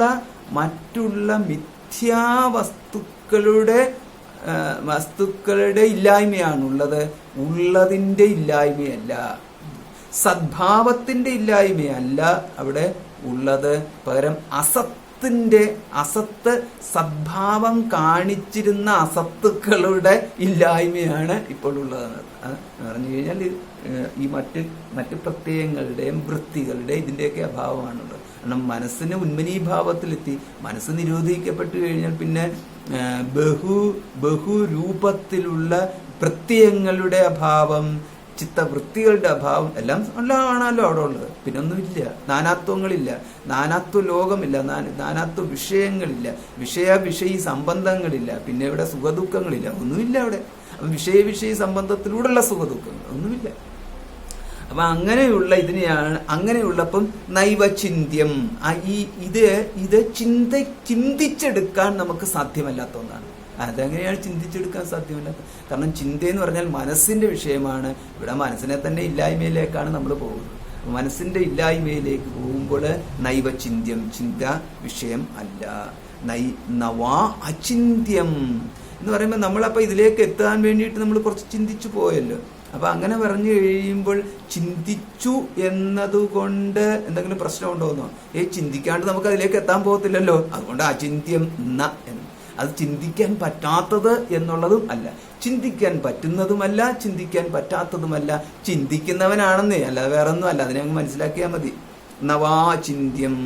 പിന്നെ അചിന്യം ചിന്യമേവച്ച, അചിന്യം ചിന്തയ്ക്ക് വിഷയമാവാത്തതാണ്. പിന്നെന്താ? ചിന്യമേവച്ച എന്നാൽ ചിന്തിക്കാവുന്ന എന്ന് പറഞ്ഞു കഴിഞ്ഞാൽ നമുക്ക് ഇതിനെയാണ് ഇതെന്ന് പറഞ്ഞു കഴിഞ്ഞാൽ നമുക്കിത് നമ്മളത് ഇതാണ് ഈ സൂക്ഷ്മദർശിഭി എന്നൊക്കെയുള്ള പ്രയോഗത്തിനകത്തെ ആ വളരെ വളരെ സൂക്ഷ്മമായിട്ട് നേർത്താണ് തനൂകൃത്വ എന്നുള്ള ഒരു ഇതുണ്ട്, ഒരു പ്രയോഗമുണ്ട്. അതായത് വളരെ നേർപ്പിച്ച് ഈ ചിത്തവൃത്തികളെ കൊണ്ടുവരിക എന്നൊക്കെ പറയുന്നതാണ്. അങ്ങനെ ചിന്തയുണ്ടോ? ചിന്തയില്ല, ചിന്തയില്ലേ? ചിന്തയുണ്ട്. ഇങ്ങനെ എത്തിക്കഴിയുമ്പോൾ ശിവോഹം ബ്രഹ്മൈവാഹം എന്നുള്ള രീതിയിലേക്ക് നമ്മൾ എത്തണം എന്നാണ്.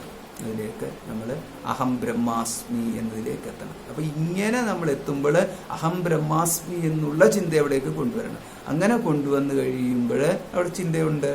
അതേസമയം ഈ അഹം ബ്രഹ്മാസ്മി എന്നുള്ള ചിന്തയില് അഹമെന്ന് പറയുന്നത് പിന്നെ അപരിമിതമായ അഹമാണ് എന്നുള്ളപ്പോൾ ജ്ഞാനമായിട്ട് മാറി. പിന്നെ അവിടെ ചിന്തയില്ല, അഹം അപരിമിതമാണ്. പിന്നെ അസ്മി എന്ന് പറയുന്നതായിട്ട് കൂട്ടി യോജിപ്പിക്കേണ്ട തരത്തിൽ ചിന്ത വരേണ്ട കാര്യമില്ല.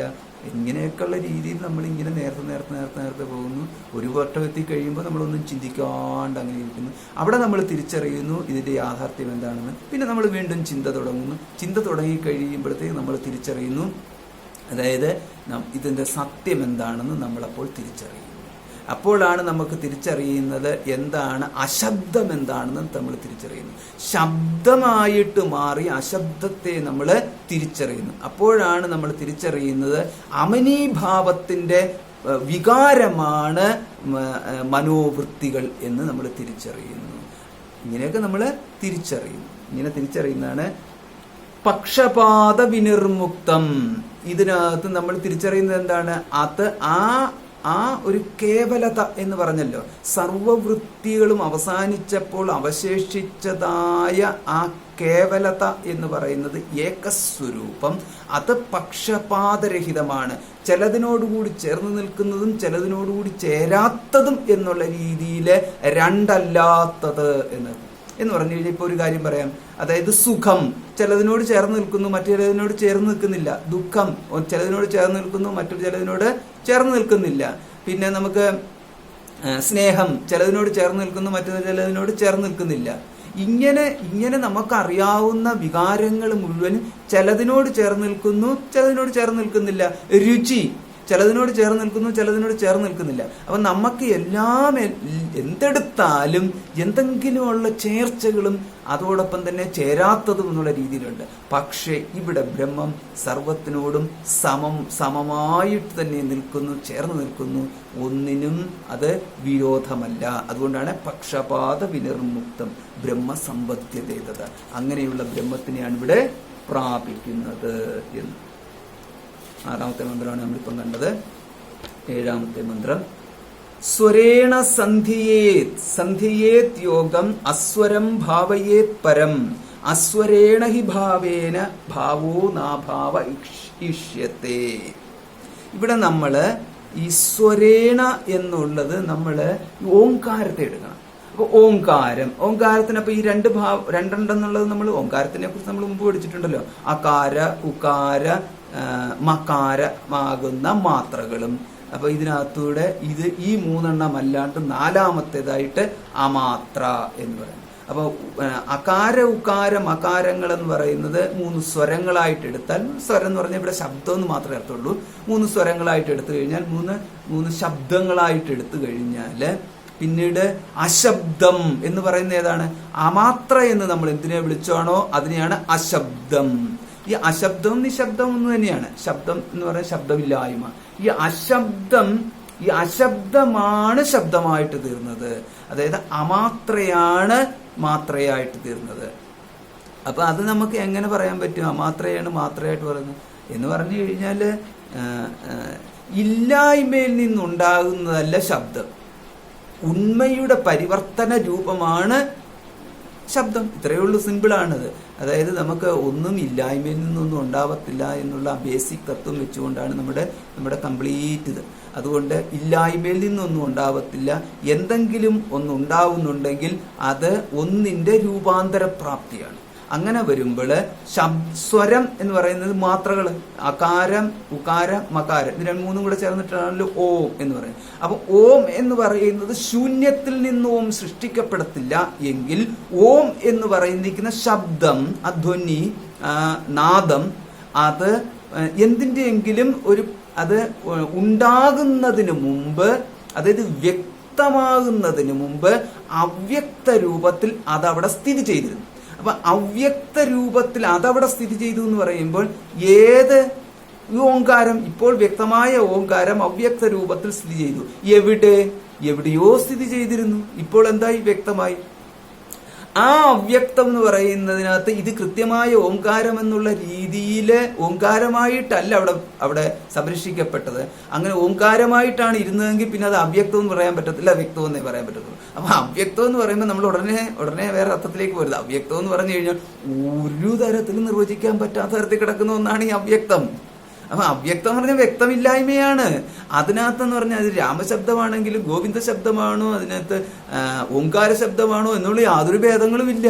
ഇപ്പോൾ വരുന്നത് ഗോവിന്ദ ആണെങ്കിൽ ഈ ഗോവിന്ദ എന്ന് പറയുന്നത് ഏതിൽ നിന്ന് വന്നു? അവ്യക്തം വ്യക്തമായതാണ് ഗോവിന്ദ. രാമ അവ്യക്തം വ്യക്തമായതാണ് രാമ.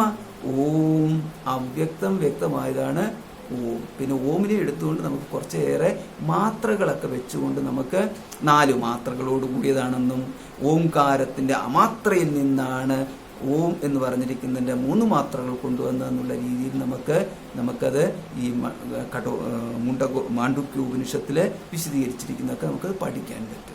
അപ്പൊ അതിനർത്ഥം ഓംകാരത്ത് മാത്രം അവ്യക്തത്തിൽ നിന്ന് വന്നു എന്നുള്ളതല്ല, സകല ശബ്ദങ്ങളും വന്നിരിക്കുന്നത് അവ്യക്തത്തിൽ നിന്നാണ്. അതുകൊണ്ടാണ് ഇതിന്റെ എല്ലാം ഉദ്ഭവം പര എന്ന് പറഞ്ഞിരിക്കുന്നത്. പര, പശ്യന്തി, മധ്യമ, വൈഖരി, ഇങ്ങനെയാണ് ഈ ശബ്ദത്തിന്റെ ക്രമം. പരയിൽ നിന്നാണ് വരുന്നത്. പരബ്രഹ്മം തന്നെ, മറ്റൊന്നല്ലല്ലോ. പര എന്ന് പറയുന്നത് അവ്യക്തമാണ്, അനാദിയാണ്, അനന്തമാണ്. അനാദിയും അനന്തവുമായ അവ്യക്ത രൂപത്തിലുള്ള പരബ്രഹ്മം എന്നെടുത്താൽ മതി. എന്നാണ് സദ്ഭാവം, ഉണ്മ. അതിൽ നിന്നാണ് ശബ്ദങ്ങൾ ആവിർഭവിക്കുന്നത്. അപ്പൊ ഇതിനേക്ക് നമുക്ക് എടുക്കാം സ്വരേണ സന്ധിയേത് യോഗം. അപ്പൊ ഇവിടെ നമ്മൾ യോഗം ചെയ്യുന്ന ഒരുവൻ, ഇപ്പൊ ഇവിടെ എന്താണ്? ഓംകാര ഉപാസന നമ്മൾ എടുക്കണം. ഉദാഹരണമായിട്ട് ഓംകാര ഉപാസന എന്ന് പറയുമ്പോൾ ജ്ഞാനരൂപമായ ഉപാസന, മറ്റു സാധാരണ രീതിയിലുള്ള ഉപാസനയല്ല ചെയ്യുന്നത്.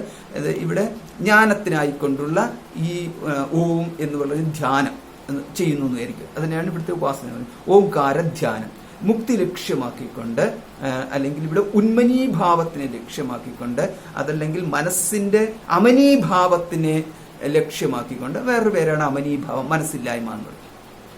അപ്പൊ അങ്ങനെയുള്ളതിനെ ലക്ഷ്യമാക്കിക്കൊണ്ട് ഒരുവൻ ഓംകാര ധ്യാനം നടത്തുമ്പോൾ ഗുരുപദേശം കിട്ടുന്നു.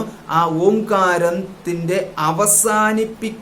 അവസാന ഓംകാരം ഉദിച്ച് അസ്തമിക്കുന്ന അശബ്ദത്തിലെ മനസ്സിനെ നിർത്തുക എന്ന്.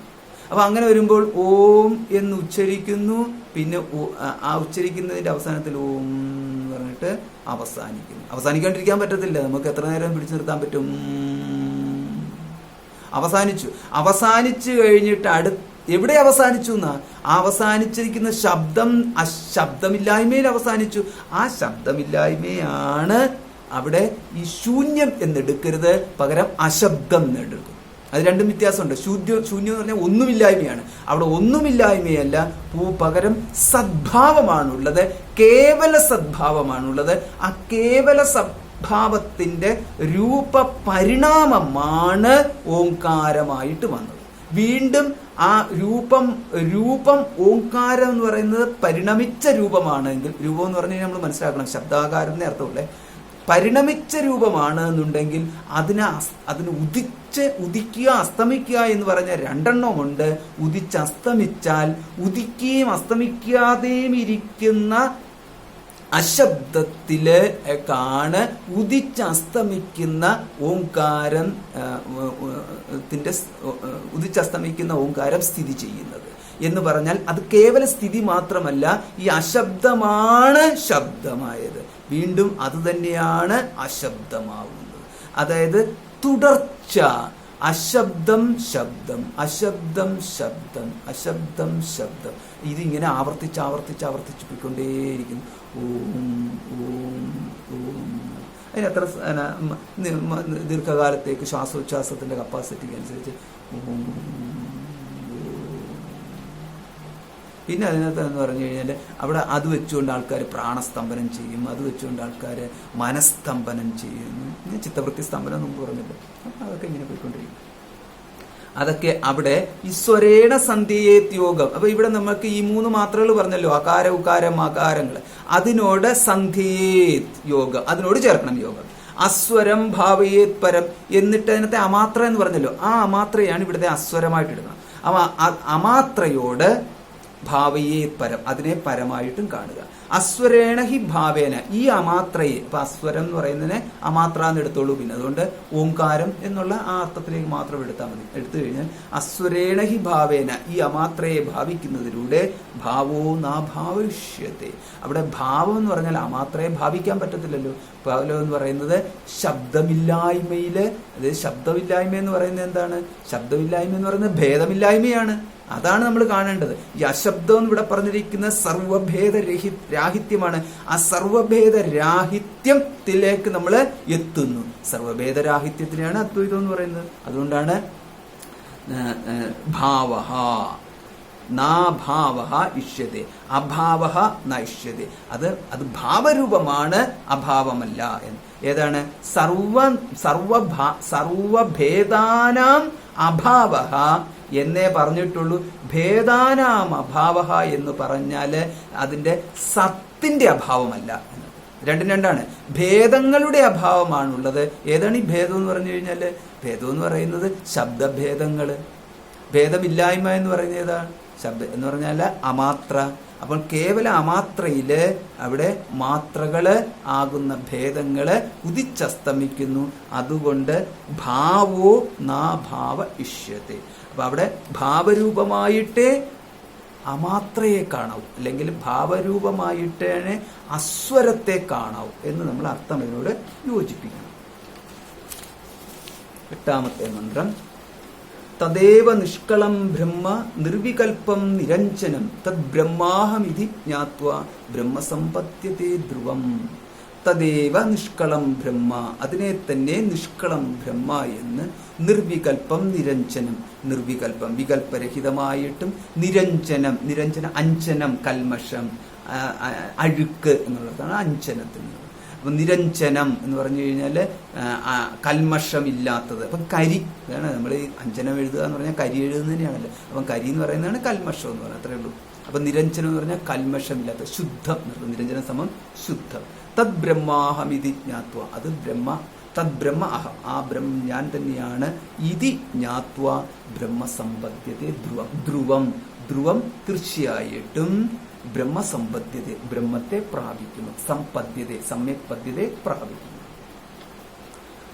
ഓം പൂർണ്ണമതഃ പൂർണ്ണമിദം പൂർണ്ണാത് പൂർണ്ണമുദച്യത്തെ मुच्यते पूर्णस्य पूर्णमादाय पूर्णमेवावशिष्यते ओम शांति शांति शांति हरि ओम श्री गुरुभ्यो नमः हरि ओम।